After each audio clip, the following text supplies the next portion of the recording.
কবি সুকান্ত ভট্টাচার্যের কবিতা আমার মৃত্যুর পর। আমার মৃত্যুর পর থেমে যাবে কথার গুঞ্জন, বুকের স্পন্দনটুকু মূর্ত হবে ঝিল্লির ঝংকারে। জীবনের পথপ্রান্তে ভুলে যাব মৃত্যুর শঙ্কারে।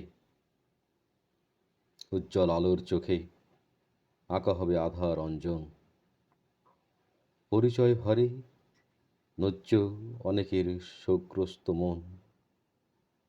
বিস্ময়ের জাগরণে ছদ্মবেশ নেবে বিলাপের, মুহূর্তে বিস্মৃত হবে সব চিহ্ন আমার পাপের। কিছুকাল সন্তর্পণে ব্যক্ত হবে সবার স্মরণ। আমার মৃত্যুর পর জীবনের যত অনাদর, লাঞ্ছনার বেদনায় স্পৃষ্ট হবে প্রত্যেক অন্তর।